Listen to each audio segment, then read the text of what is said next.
Hello friends, आप लोग कैसे हैं। उम्मीद करता हूं आप लोग अच्छे होंगे, स्वस्थ होंगे, मस्त होंगे। आपकी पढ़ाई बहुत अच्छी चल रही होगी क्योंकि फ्रेंड्स यूजीसी नेट जेआरएफ का एग्ज़ाम आप सभी का बहुत करीब आ गया है। आज जो है 15 अगस्त जो है आपका बीती गया जो है स्वतंत्रता दिवस। आप सभी ने स्वतंत्रता दिवस अच्छे से मनाया ही होगा और आप सभी का एग्ज़ाम जो है 23 अगस्त को है यूजीसी नेट जेआरएफ का। मैं बार बार एग्ज़ाम का डेट बता रहा हूं ताकि आप लोगों को डेट ना भूले और डेट जब याद रहेगा आप लोग जो है कम से कम अच्छे से पढ़ाई करेंगे। एग्ज़ाम को ध्यान में रख के एग्ज़ाम के डेट को, यदि आपको अपनी सीट रिजर्व करनी है यूजीसी नेट जेआरएफ की, इसमें से होना है तो आपको पढ़ाई तो करनी पड़ेगी और अच्छे से पढ़ाई करनी पड़ेगी और सिलेबस टू अकॉर्डिंग पढ़ाई करेंगे। मैंने जो है फ्रेंड्स आप पिछली क्लास में देखे होंगे आपका यूजीसी नेट जेआरएफ का सिलेबस मैंने उस पर डिस्कशन करा दिया है, सिलेबस डाल रखा है आप सभी के लिए और आप देख लीजिएगा। और हमारे टेलीग्राम लिंक पे जुड़ के आप लोग सिलेबस जो है निकालना चाहें पीडीएफ फाइल तो निकाल सकते हैं उससे, और सिलेबस के अकॉर्डिंग पढ़ाई करेंगे तो आपको सफलता पाना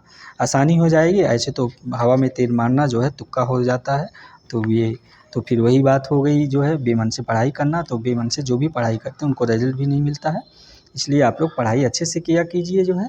तो फ्रेंड्स मुझे पहचान गए होंगे, मैं पुजारी यार आप सभी का पुनः एक बार अपने यूट्यूब चैनल में स्वागत करता हूं। और आज की क्लास काफ़ी इंपॉर्टेंट होने वाली है।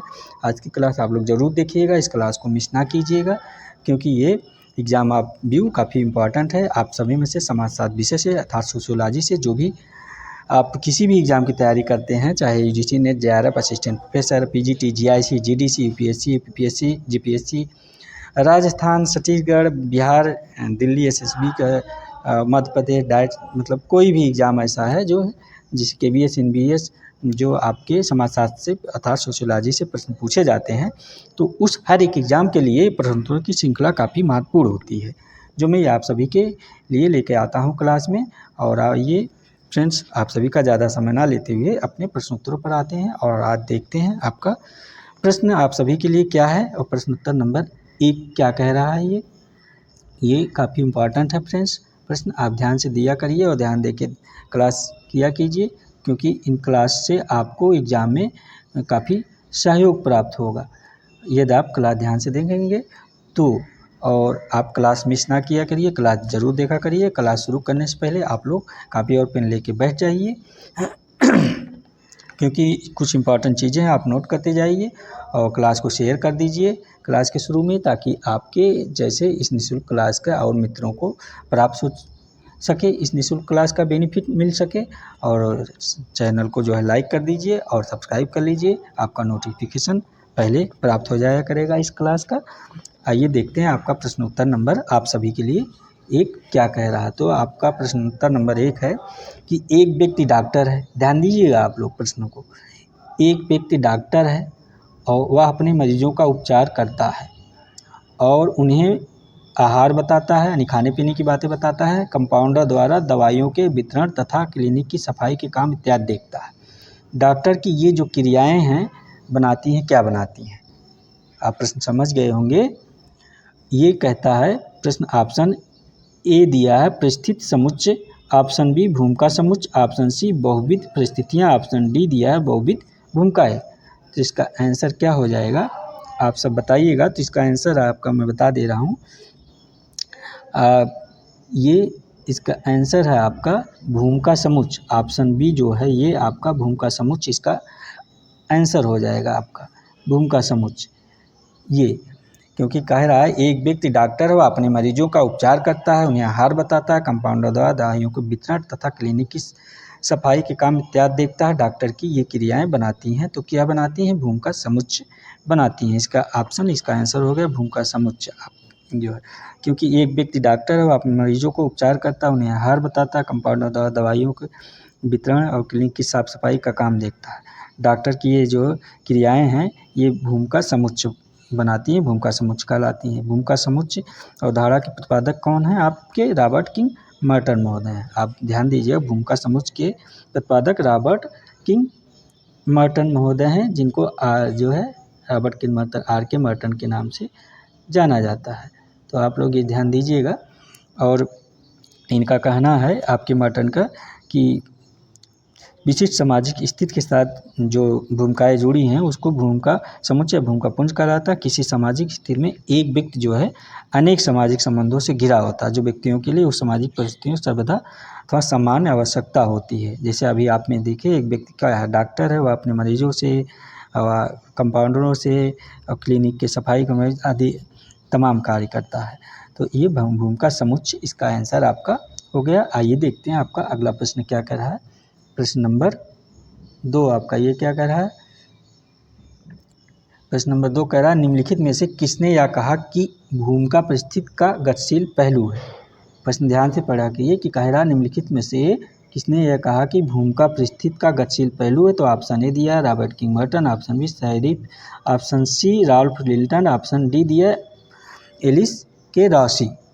तो इसका आंसर क्या हो जाएगा। प्रश्न 2 का आंसर आप सब भी बताइएगा, क्योंकि ये यूजीसी नेट जेआरएफ जो असिस्टेंट प्रोफेसर की तैयारी करते हैं, ये प्रश्न उनके लिए काफ़ी इम्पोर्टेंट है। ये प्रश्न नंबर 2 ये क्या कह रहा है आप देख ही रहे हैं। निम्नलिखित में से किसने ये कहा कि भूमिका परिस्थिति का गतिशील पहलू है। तो ऑप्शन दे रखा आपका option A Robert Kingberton, option B Sherif, option जो है दे रखा है राल्फ लिंटन और डी एलिस के रॉसी। तो इसका आंसर आपका राल्फ लिंटन है। जो आपका राल्फ लिंटन महोदय हैं। ऑप्शन सी ये भूमिका परिस्थिति की गतिशील पहलू है कि बातें करते हैं आपके राल्फ लिंटन महोदय, क्योंकि राल्फ लिंटन ने की जो अपनी बुक है, इन्होंने बुक लिख रखी है, एक बहुत इंपॉर्टेंट है, नोट करके रखिएगा आप लोग, द स्टडी ऑफ मैन में। इसमें ये सर्वप्रथम जो है परिस्थिति और भूमिका का अवधारणात्मक विवेचन करते हैं। और परिस्थिति के संदर्भ में जो राल्फ लिंटन कहते हैं कि किसी सामाजिक व्यक्ति को जो विशेष स्थान प्राप्त होता है उसी को सामाजिक व्यवस्था में व्यक्ति की परिस्थिति कहा जाता है। वह भूमिका के विषय में जो है राल्फ लिंटन कहते हैं भूमिका के विषय में भूमिका एक निश्चित स्थिति में व्यक्ति के अधिकार तथा कर्तव्य का बोध कराता है। और लिंटन के अनुसार जहाँ परिस्थिति एक स्थिर अवधारणा है जबकि भूमिका परिस्थिति गतिशील पहलू है। यह आपके राल्फ लिंटन महोदय की अवधारणा है। आइए देखते हैं आपका अगला प्रश्न क्या कह रहा है। प्रश्न नंबर 3 ये कह रहा है कि किसी विशेष स्थिति में आचरण को निर्देशित करने वाले दिशा निर्देश को कहा जाता है। क्या कह रहा है कि किसी विशेष स्थिति में आचरण को निर्देशित करने वाले दिशा निर्देशों को कहा जाता है। ऑप्शन ए प्रतिमान, ऑप्शन बी मूल्य, ऑप्शन सी लोक रीतियाँ, ऑप्शन डी रूढ़ियाँ। तो इसका आंसर क्या हो जाएगा। प्रश्न नंबर 3 का आंसर आप लोग बताइएगा। तो इसका आंसर है प्रतिमान। ये ऑप्शन ए हो जाएगा आपका इसका आंसर प्रतिमान। आप ध्यान दीजिएगा, क्योंकि किसी विशेष स्थिति में आचरण को निर्देशित करने वाले दिशा निर्देशों को प्रतिमान कहा जाता है। और जो वस्तुतः जो है ये सामाजिक प्रतिमान शब्द समाजशास्त्र में दर्शन शास्त्र से आया है, यानी दर्शन शास्त्र से लिया गया है ये आपका सामाजिक प्रतिमान शास्त्र। और आपके बी स्ट्रीट महोदय जो हैं, बी स्ट्रीट ने सामाजिक प्रतिमानों को 2 भागों में बांटा है। इन्होंने क्या क्या बांटा है, एक सामुदायिक प्रतिमान का है, एक संघात्मक प्रतिमान। बी स्ट्रीट महोदय जो हैं आपके सोशोलॉजिस्ट, इन्होंने कहा है प्रतिमान को 2 भागों में बताया है, और एक सामुदायिक प्रतिमान का है, एक संघात्मक प्रतिमान। इसको नोट करके रखिएगा, ये एग्जाम में पूछा जाता है। आइए देखते हैं आपका अगला प्रश्न क्या है। प्रश्न नंबर 3 ये क्या कह रहा है, वन गैनेप अपनी किस अवधारणा के लिए विख्यात है। प्रश्न ध्यान दीजिएगा, क्या कह रहा है कि वन गैनेप अपनी किस अवधारणा के लिए विख्यात है। सॉरी। ऑप्शन ए कह रहा है जन्म संस्कार, ऑप्शन बी मृत्यु संस्कार, ऑप्शन सी है जीवन यात्रा संस्कार, ऑप्शन डी विवाह संस्कार। तो इसका आंसर क्या हो जाएगा। प्रश्न नंबर 4 का आप भी बताइएगा। इसका ऑप्शन जीवन यात्रा संस्कार है। ऑप्शन सी ये है जीवन यात्रा संस्कार, इसका आंसर हो जाएगा। वन गैनेप अपनी किस अवधारणा के लिए विख्यात है, तो यह जीवन यात्रा संस्कार के लिए विख्यात है, क्योंकि आपके जो वन गैनेप संस्कारों एवं कर्मकांडों पर सन 1908 में एक पुस्तक आई थी, रिट्स ए पैसेज। ध्यान दीजिएगा, उस पुस्तक का नाम है रिट्स ऑफ पैसेज। कि इसकी रचना जो है संस्कार व्यक्ति के जीवन के रास्ते जिन पर चलकर वह अपने व्यक्तित्व को विकास करता है। गैनेप के अनुसार जो है जीवन यात्रा के संस्कार की 3 अवस्थाओं को इन्होंने बता रखा है गैनेप ने। नंबर 1 बताया है, नोट कर लीजिए आप लोग, पृथक्करण, नंबर 1 इन्होंने क्या बताया है, पृथक्करण। नंबर 2 इन्होंने क्या बताया है, नोट करते जाइए, संक्रमण। और नंबर 3 इन्होंने बता रखा आपका सम्मिलन। पृथक्करण, संक्रमण, सम्मिलन। आइए देखते हैं आपका अगला प्रश्न क्या कह रहा है। प्रश्न नंबर, ध्यान दीजिएगा, प्रश्न नंबर 5। इनका प्रश्न नंबर 5 क्या कह रहा है, कह रहा है कि भूमिका द्वंद्व एक ऐसी स्थिति है जिसमें एक व्यक्ति जो किसी विशेष परिस्थिति में होता है वह सामना करता है। क्या है प्रश्न, आप देख ही लिए। कह रहा है कि भूमिका द्वंद्व एक ऐसी स्थिति है, कलर भी चेंज थोड़ा कर दें। कह रहा है कि आपका भूमिका, प्रश्न नंबर 5 ये है, कह रहा भूमिका द्वंद्व एक ऐसी स्थिति है जिसमें एक व्यक्ति जो किसी विशेष परिस्थिति होता है वह सामना करता है। क्या क्या सामना करता है। नंबर 1 कहता है भूमिका साझेदारों की भिन्न मांगों का। ऑप्शन ये 2 नंबर कहता है भूमिका साझेदारों की भिन्न प्रत्याशाओं का। ऑप्शन ये 3 नंबर कहता है भूमिका साझेदारों की सदृश मांगों का। 4 नंबर कहता है भूमिका साझेदारों की सदृश प्रत्याशाओं का। तो इसमें से क्या सही है, कौन सा कूट सही हो जाएगा, आप लोग ये बताइएगा। ये प्रश्न नंबर 5 का आंसर। तो इसमें आपका ऑप्शन ये डी जो है, ऑप्शन डी 1 और 2, यानी कि ये ऑप्शन डी 1 और 2, ये 1 नंबर और ये 2 नंबर, ये आपका सही है। बाकी जो है ये आपका जो है 3 नंबर, ये 3 नंबर आपका हो गया और 4 नंबर ये गलत है। क्योंकि भूमिका द्वंद्व एक ऐसी स्थिति है जिसमें एक व्यक्ति जो किसी विशेष परिस्थिति में होता है वह सामना करता है। किसका सामना करता है, 1 नंबर भूमिका साझेदारों की भिन्न मांगों का, भूमिका साझेदारों की भिन्न प्रत्याशाओं का। तो इस हिसाब से आपका आंसर ये डी हो जाएगा, इसका आंसर डी हो जाएगा। आप लोग ध्यान दीजिएगा, आंसर डी है, 1 और 2 सही है। और भूमिका संघर्ष की अवधारणा के प्रतिपादक आपके राल्फ लिंटन महोदय हैं। ये मैंने आपको बता ही दिया था अभी। भूमिका संघर्ष की अवधारणा के प्रतिपादक कौन है, राल्फ लिंटन महोदय हैं। आइए देखते हैं आपका अगला प्रश्न क्या कह रहा है। प्रश्न नंबर 6 आपका क्या कह रहा है, प्रश्न उत्तर नंबर 6 नंबर कह रहा है निम्नलिखित में से कौन यह कहता है कि समाजशास्त्र को आदर्श निरूपणों, भौतिक सामाजिक संगठनों और उनकी घटक क्रियाओं में अंतर पर ध्यान देना चाहिए। क्या कह रहा है, निम्नलिखित में से कौन यह कहता है कि समाजशास्त्र को आदर्श निरूपणों, भौतिक सामाजिक संगठनों और उनकी घटक क्रियाओं में अंतर पर ध्यान देना चाहिए। Option A Emmanuel Durkheim, option B Max Weber, option C Karl Marx यानी कि टालकट पार्सन्स। में 3 ऑप्शन दिया है, गलती से जो है मिसप्रिंट है, 3 ऑप्शन दिया जबकि 4 होगा। तो आइए देखते हैं इसमें कौन सा आंसर होगा, क्या सही है। प्रश्न नंबर 6 का कह रहा है Emmanuel Durkheim, Max Weber, Karl Marx, और ये कार्ल मार्क्स नहीं, ये डी आपका हो जाएगा। ध्यान दीजिए, ये टालकट पार्सन्स है, डी ऑप्शन, ये मिसप्रिंट है, टालकट पार्सन्स महोदय हैं। तो प्रश्न नंबर 6 का आंसर, 6 का ये 6 नंबर प्रश्न का आंसर क्या हो जाएगा, आप बताइएगा। ये बी है इसका ऑप्शन, मैक्स वेबर महोदय है।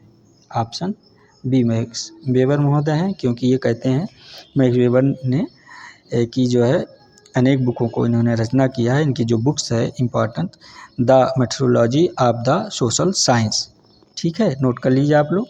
अगली है the theory of social and economics organisation.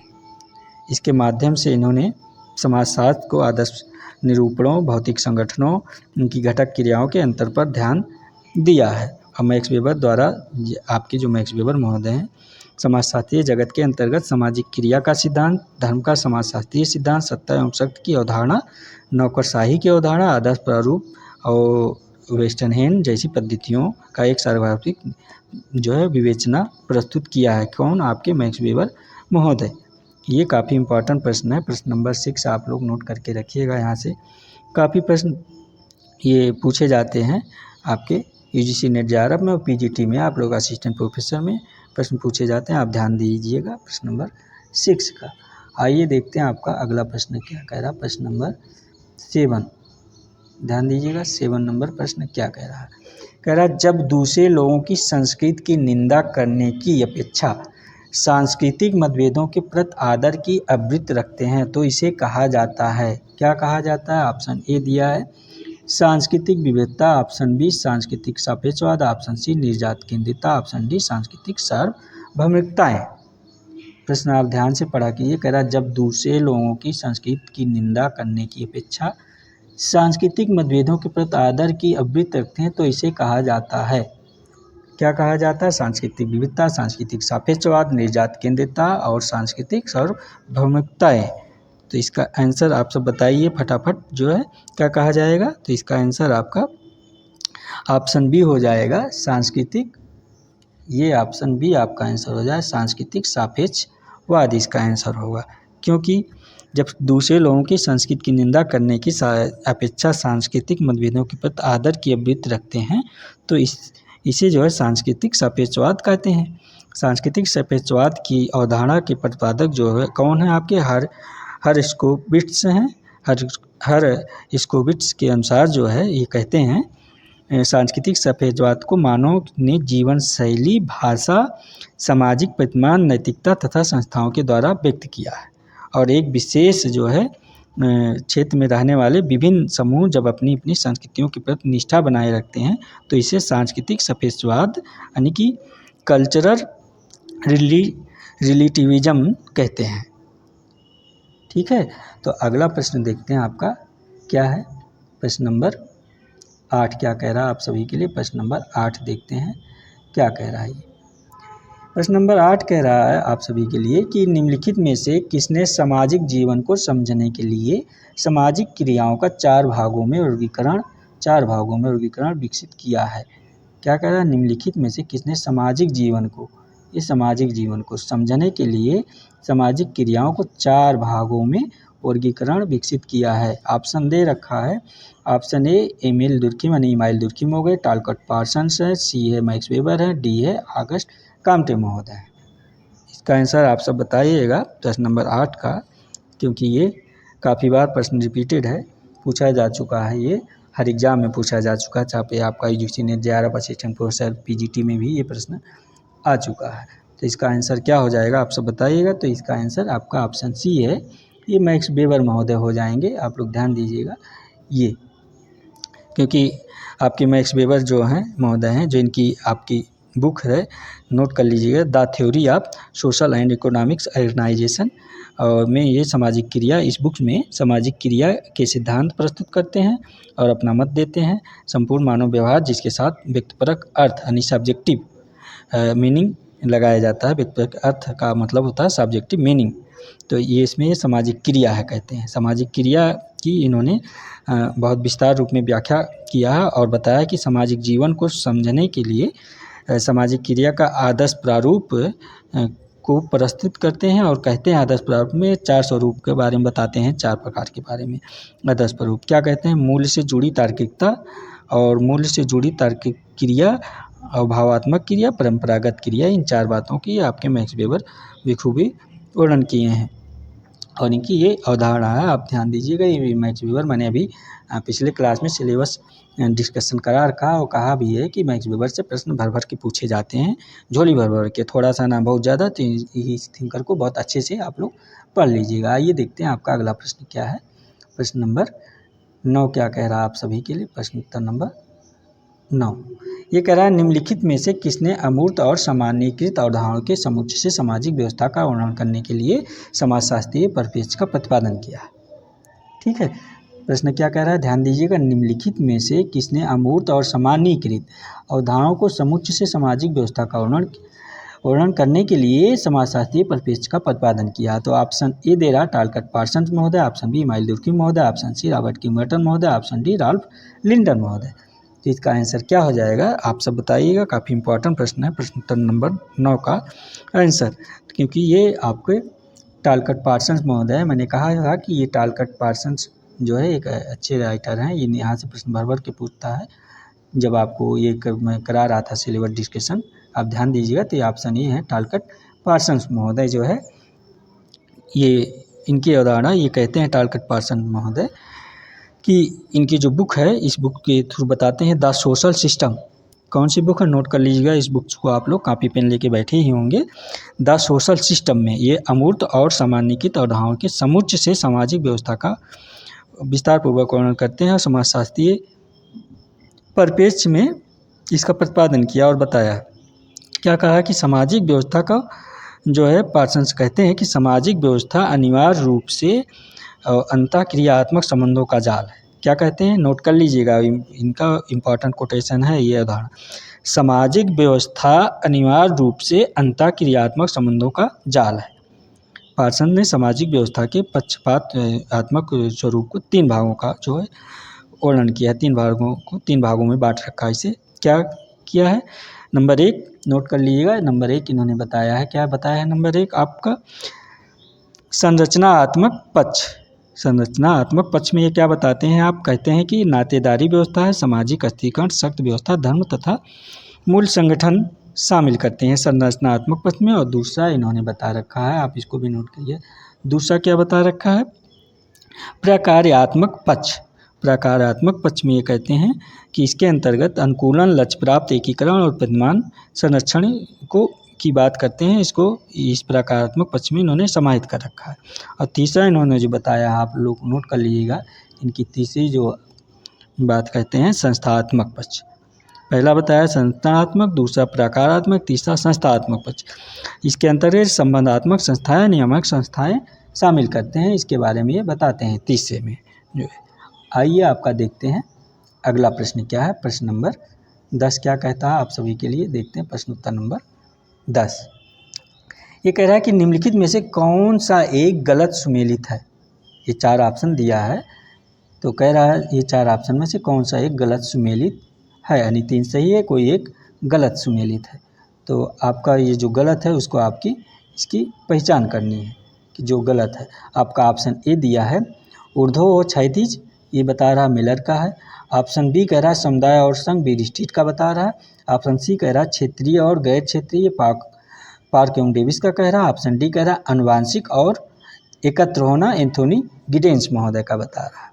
तो इसमें से कौन सा असत्य है आप सब बताइए प्रश्न नंबर 10 का, क्योंकि ये प्रश्न जो है आपका हर जगह पूछा जा चुका है। प्रश्न नंबर 10 हर क्लास में आपका चाहे यूजीसी नेट जेआरएफ में और असिस्टेंट प्रोफेसर में, पीजीटी में भी पूछा जाए, तीनों जगह ये प्रश्न आपको मिल जाएगा, इसलिए इम्पॉर्टेंट है, आप लोग बताइएगा। तो अब मैं बताता हूँ आपका ये जो देखिएगा ये ऊर्ध्व और क्षैतिज है, ये मिलर महोदय का है, ये सही है आपका।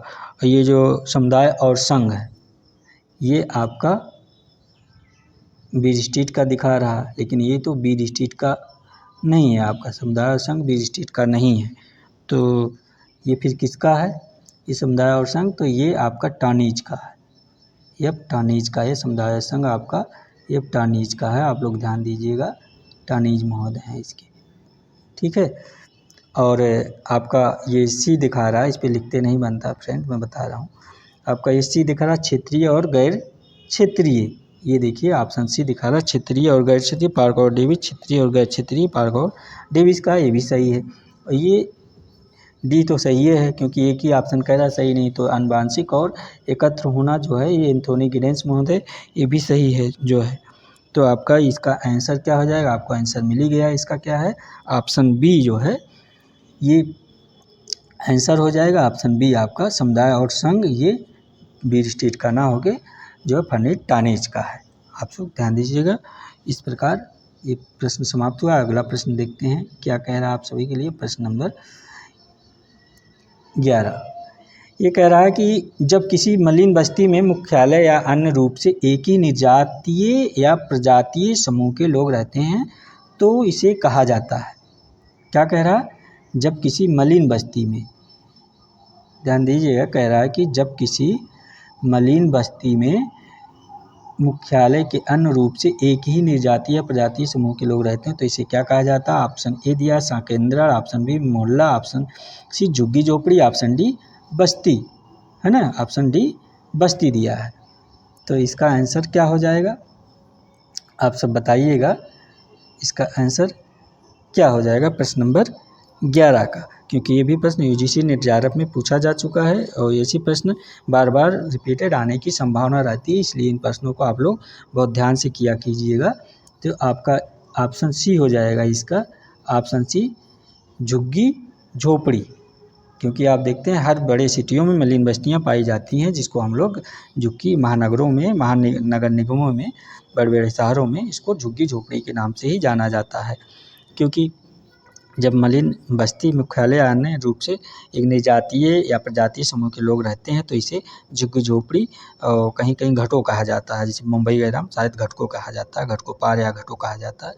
मूलतः जो है ये शिकागो संप्रदाय के जो आपके समाजशास्त्री हैं, क्या नाम है उनका, शिकागो समाज जो संप्रदाय के समाजशास्त्री हैं, आप लोग ध्यान दीजिएगा, लुई बर्थ, ये अमेरिकी की जो है मलिन बस्तियों का अध्ययन किया था। उस अध्ययन इन्होंने इसे अपनी अवधारणा दी थी।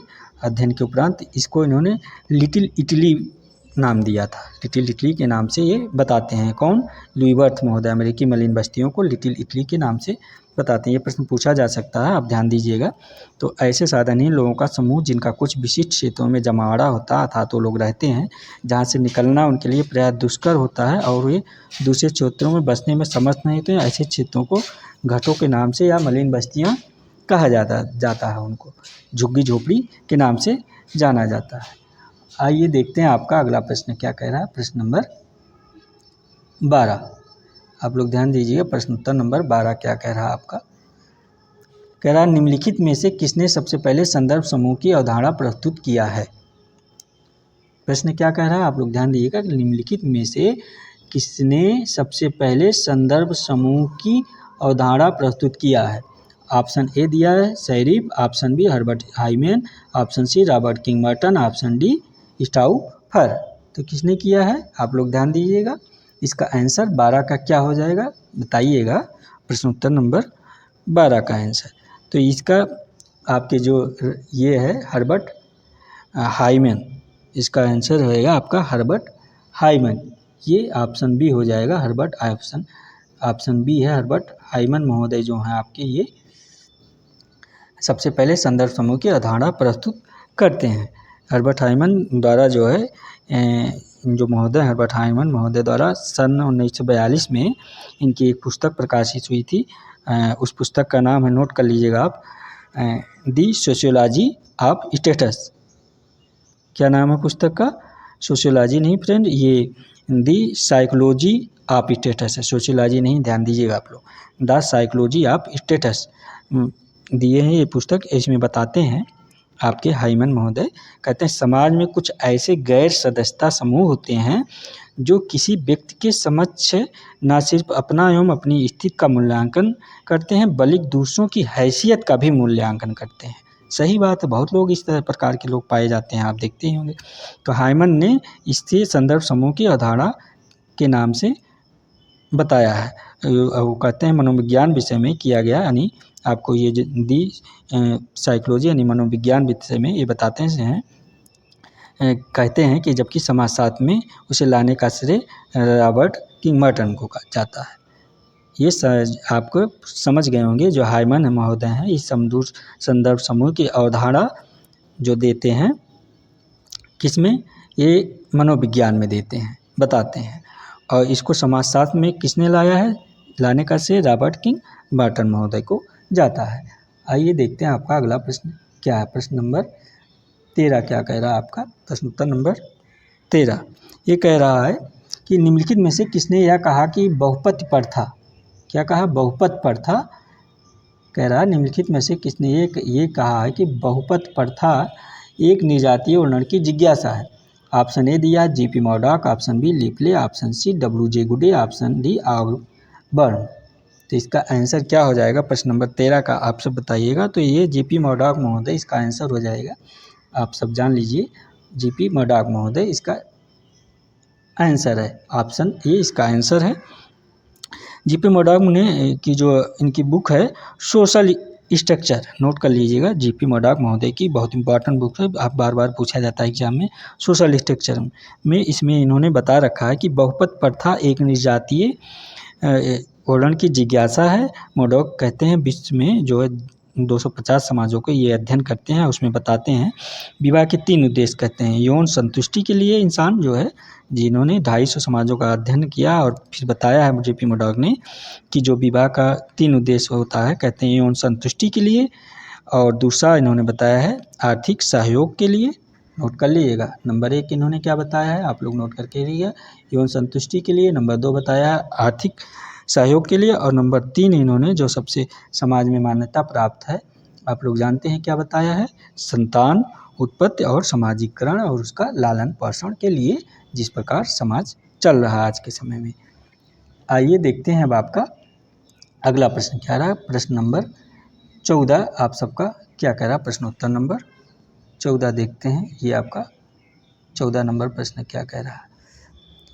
ये कह रहा है कि निम्नलिखित में से कौन सा एक कथन सही है। क्या कह रहा है कि निम्नलिखित में से कौन सा एक कथन सही है। इसका मतलब ये हुआ कि इसमें से एक कथन सही है, बाकी 3 गलत है। तो आपका ऑप्शन ए दिया है, क्या दिया, समुदाय मूर्त है। ऑप्शन ए कह रहा है समुदाय मूर्त है जबकि समाज एक अमूर्त है। ऑप्शन बी कह रहा है समुदाय अमूर्त है जबकि समाज मूर्त है। ऑप्शन सी कह रहा है समाज तथा समुदाय दोनों मूर्त है। ऑप्शन डी कह रहा है समाज तथा समुदाय दोनों अमूर्त है। ध्यान दीजिए क्या कह रहा है, निम्नलिखित में से कौन सा कथन सही है।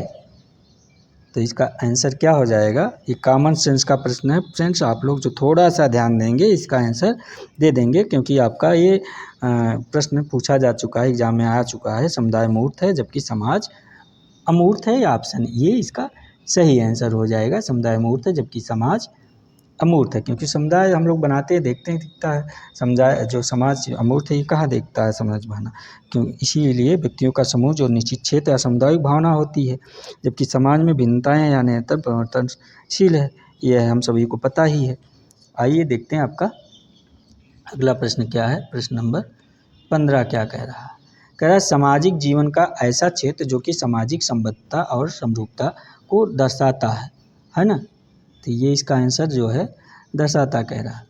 तो आप ध्यान दिए, कह रहा है सामाजिक जीवन का ऐसा क्षेत्र जो कि सामाजिक संबद्धता और समरूपता को दर्शाता क्या कहलाता है। ऑप्शन ए सामाजिक समूह, ऑप्शन बी समाज, ऑप्शन सी समुदाय, ऑप्शन डी समिति। तो इसका आंसर क्या हो जाएगा, तो इसका आंसर आपका ऑप्शन सी हो जाएगा। ये ध्यान दीजिएगा, ऑप्शन सी समुदाय हो जाएगा, क्योंकि समुदाय सामाजिक जीवन का ऐसा क्षेत्र है जो कि एक सामाजिक क्रमबद्धता और समरूपता को दर्शाता है। आइए देखते हैं आपका अगला प्रश्न क्या है। प्रश्न थोड़ा सा मैं स्पीड बढ़ा देता हूँ, क्योंकि फ्रेंड नहीं तो प्रश्न काफ़ी टाइम हो जाएगा तो छूट जाएगा।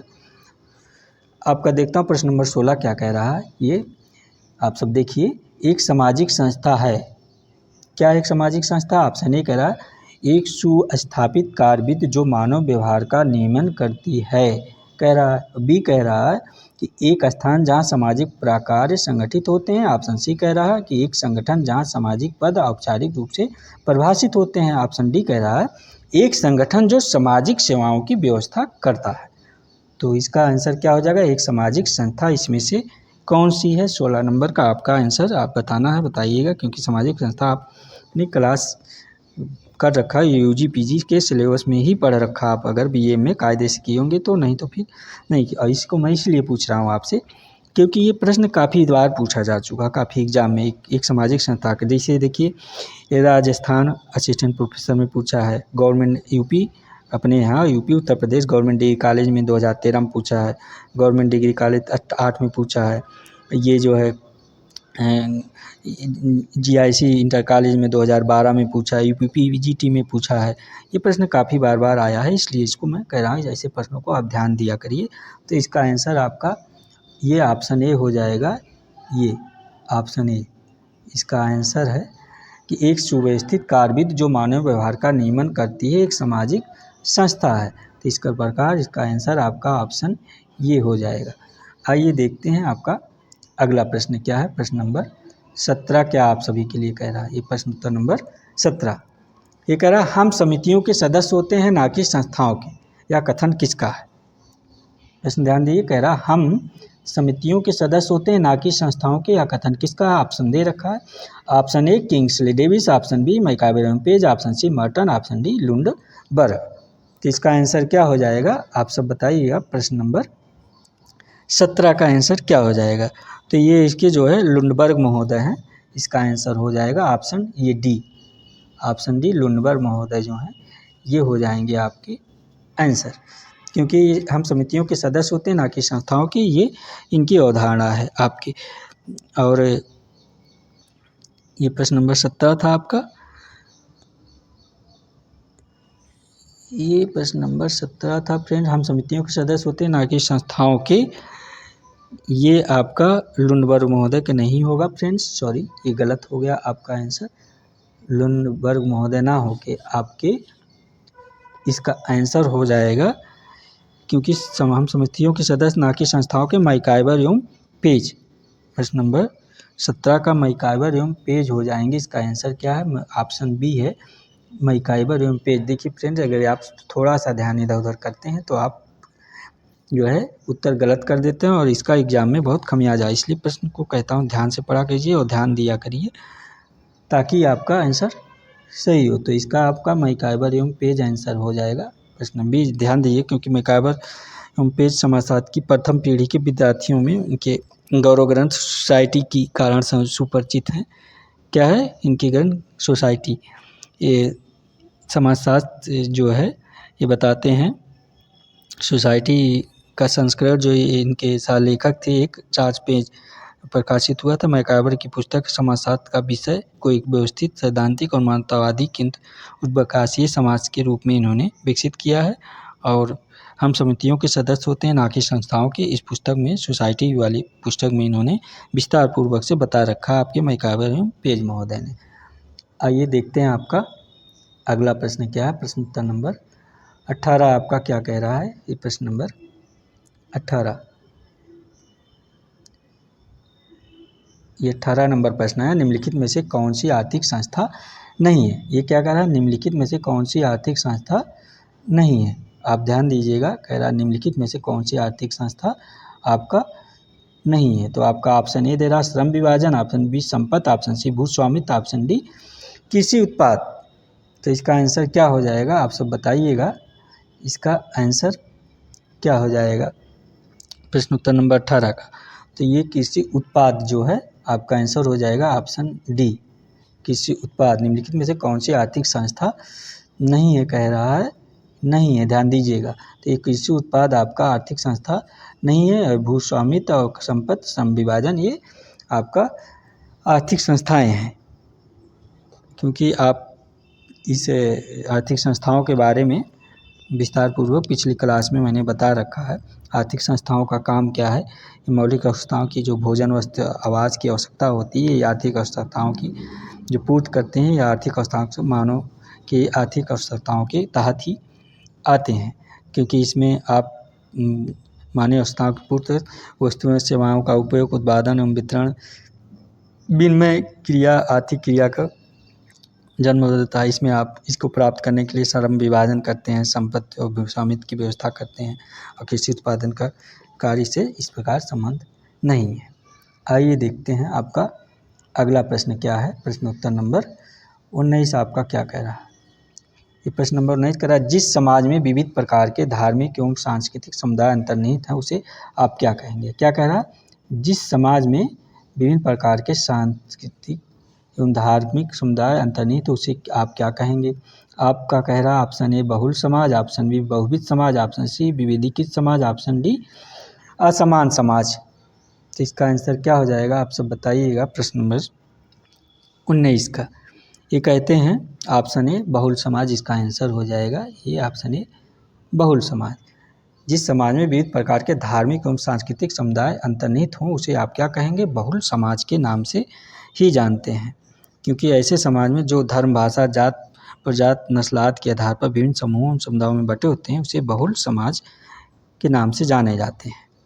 ठीक है, तो ये आपका प्रश्न नंबर 19 समाप्त हुआ। अब अगला प्रश्न देखते हैं क्या, प्रश्न नंबर 20। ये क्या रहा 20, प्रश्न नंबर 20 आपका कह रहा है कि केस अध्ययन पद्धति को कहा जाता है। ये आपका पीजीटी में प्रश्न पूछा जा चुका है। केस अध्ययन पद्धति को कहा जाता, क्या कहा जाता? ऑप्शन ए जैविकीय सूक्ष्मदर्शी, ऑप्शन बी सामाजिक सूक्ष्मदर्शी, ऑप्शन सी प्रकारात्मक सूक्ष्मदर्शी, ऑप्शन डी ऐतिहासिक सूक्ष्मदर्शी।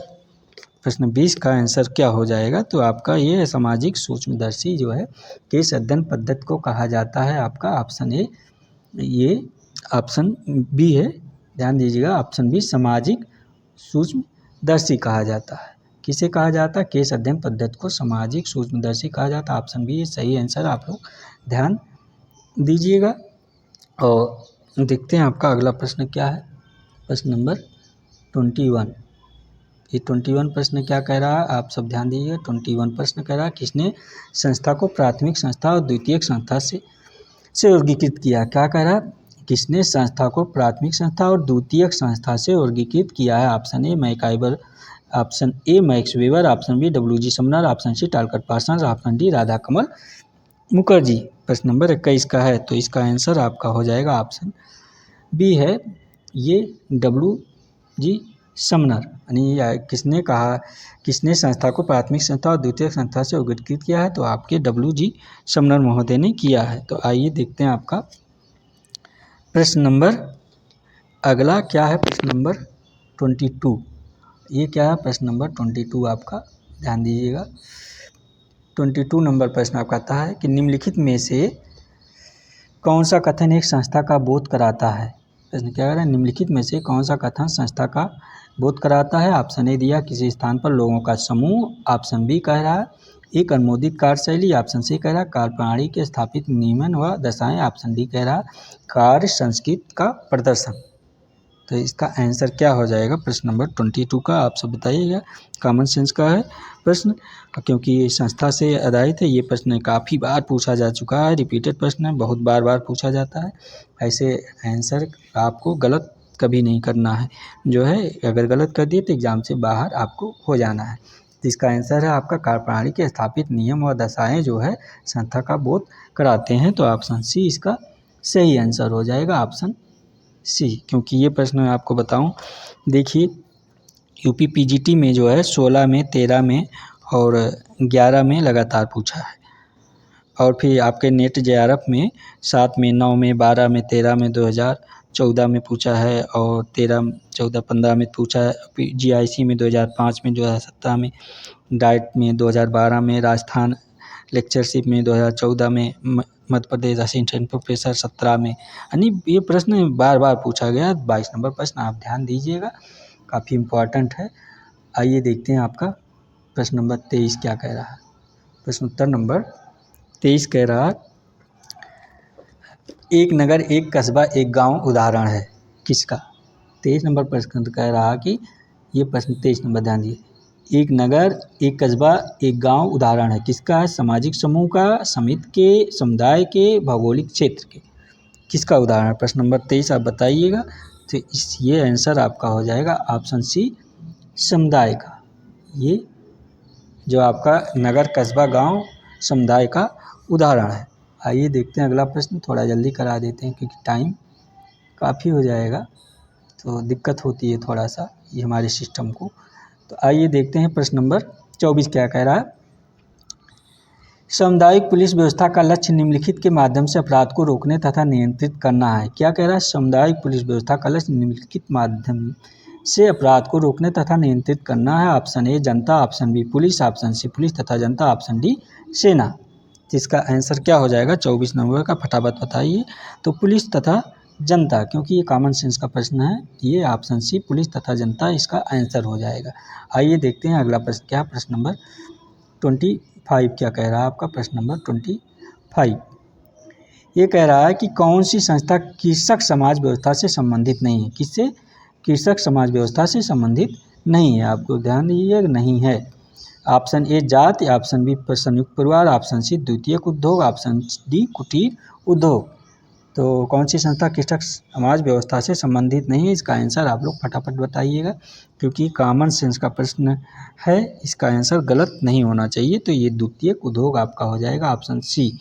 ये द्वितीयक उद्योग जो है कृषक समाज व्यवस्था से संबंधित नहीं। बाकी आपका जाति है, संयुक्त परिवार है, कुटीर उद्योग, ए बी डी ये सही ऑप्शन है। आइए देखते हैं आपका अगला प्रश्न क्या है।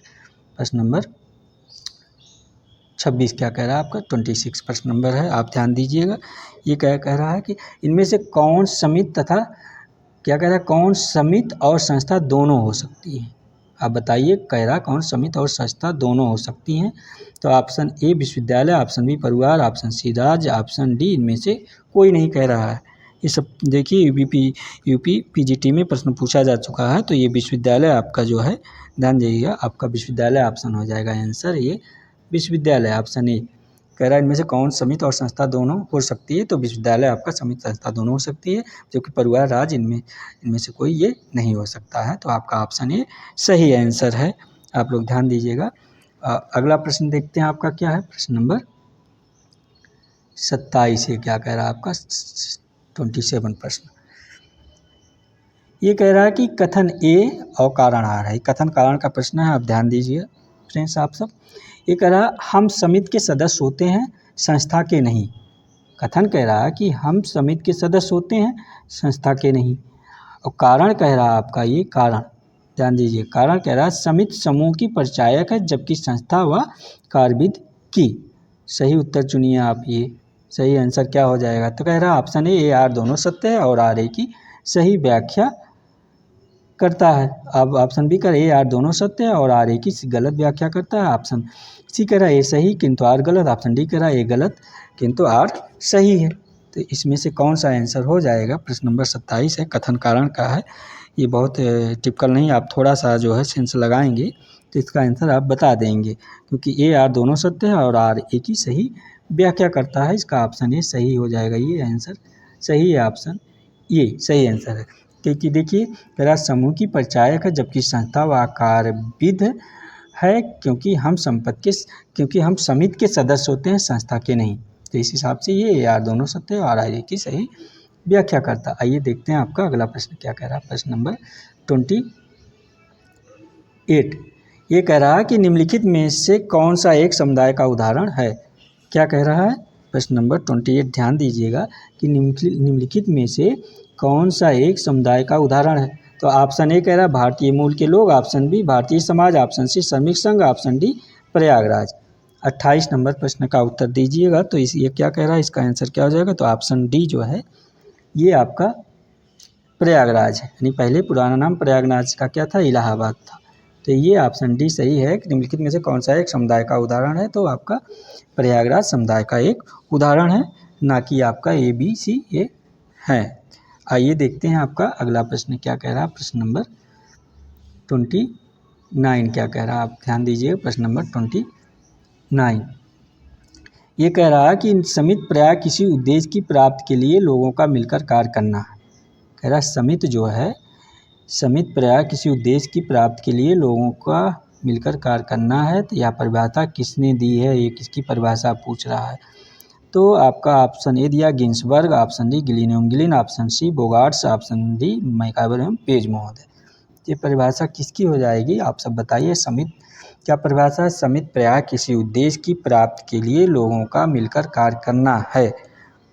ठीक है, तो ये आपका बोगार्ट्स महोदय की परिभाषा है। ऑप्शन ये सी सही आंसर हो जाएगा आपका, ऑप्शन सी बोगार्ट्स महोदय। ये ध्यान दीजिएगा, क्योंकि बोगार्ट्स कहते हैं समिति को मनुष्यों द्वारा विचारपूर्वक बनाया गया एक संगठन के रूप में परिभाषित किए हैं, और कहते हैं कि ये कुछ उद्देश्य के साथ जो है अपनी कार्यप्रणाली करते हैं मैं जो है, और ये समिति के हित और हितों को मैं सामूहिक प्राप्त करने के विचारपूर्वक निर्मित संगठन के बारे में बताते हैं आपके। ठीक है, तो आइए देखते हैं आपका अगला प्रश्न क्या है। प्रश्न नंबर 30 नंबर प्रश्न आपका है। ये क्या कह रहा है, प्रश्न नंबर 30 कि फर्डिनांड टानीज के अनुसार पड़ोस है एक किस्म का। क्या कह रहा है प्रश्न, ध्यान दीजिएगा कि फर्डिनांड टानीज जो है के अनुसार पड़ोस है एक किस्म का आदिम समूह है, समुदाय है, गेसेलशाफ्ट है, सामाजिक समूह है।